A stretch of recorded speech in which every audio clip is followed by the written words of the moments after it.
जादुई टमाटर का पेड़। राजू कम पढ़ा लिखा था, इसलिए वह अपने खेतों में सब्जियां उगाया करता था।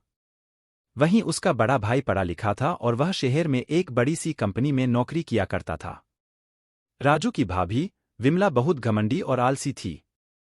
वह पूरा दिन फोन पर लगी रहती थी और घर का कोई भी काम नहीं करती थी। राजू की माँ कोमल बीमार रहती थी, इसलिए वो भी विमला को कभी कुछ नहीं बोलती थी। एक दिन राजू अपने खेतों में टमाटर के बीज बो रहा था। दुकान वाले ने तो बोला है कि ये टमाटर के बीज बहुत अच्छी किस्म के हैं। अगर इस बार टमाटर की फसल अच्छी हुई तो गीता की शादी के लिए कुछ जेवर बनवा दूंगा। आखिर अकेले भाई ये सब कैसे करेंगे। कुछ ही दिनों में राजू के खेतों में टमाटर के पौधे उग जाते हैं और उनमें अच्छे टमाटर भी लग जाते हैं। टमाटर तो बहुत अच्छे हैं। इसी हफ्ते तक इन्हें मंडी में बेच दूंगा। लेकिन भगवान को शायद कुछ और ही मंजूर था।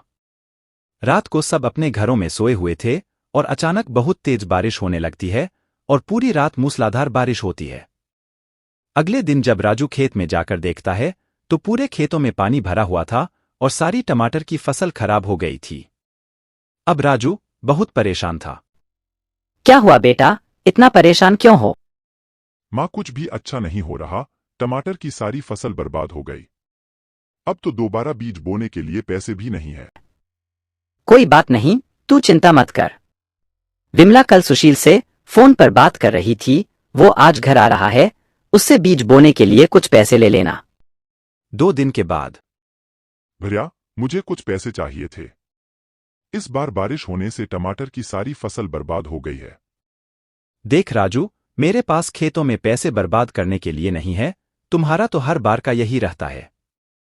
इस बार फसल अच्छी नहीं हुई, कभी बारिश हो गई। मैं विमला को अपने साथ शहर लेने आया हूं, अब तुम अपना और माँ का और गीता का खुद देख लो, हमें तुम्हारे साथ यहां नहीं रहना और हम अब कभी भी गांव लौटकर नहीं आएंगे। भैया, ये आप क्या कह रहे हो? माँ को आप ऐसे बीमार हालत में कैसे छोड़कर जा सकते हो? तभी आरती भी अपना बैग पैक करके वहां आ जाती है और वो दोनों वहां से चले जाते हैं। अब राजू के पास ना तो पैसे थे और ना ही कोई उम्मीद। वो दुखी होकर अपने खेतों में चला जाता है। हे भगवान, अब क्या होगा? मेरी बीमार माँ और बहन की सारी जिम्मेदारी मुझ पर है। मुझे कुछ समझ नहीं आ रहा कि मैं क्या करूं।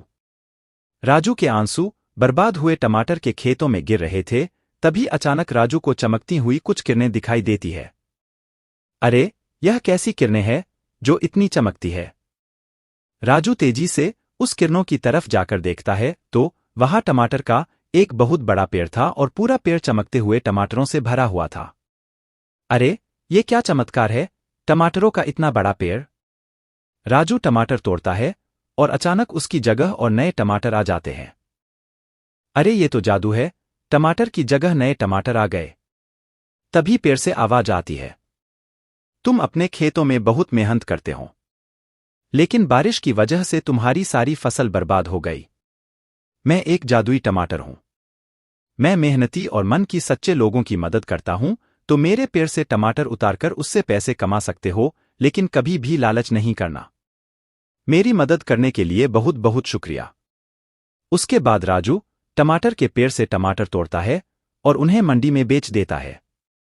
मंडी में इतने सस्ते और अच्छे टमाटर और कोई नहीं लाता था, इसलिए राजू जैसे ही टमाटर मंडी में ले जाता उसके सारे टमाटर बिक जाते थे। राजू ने उसी पैसों से अपनी माँ की इलाज कराया।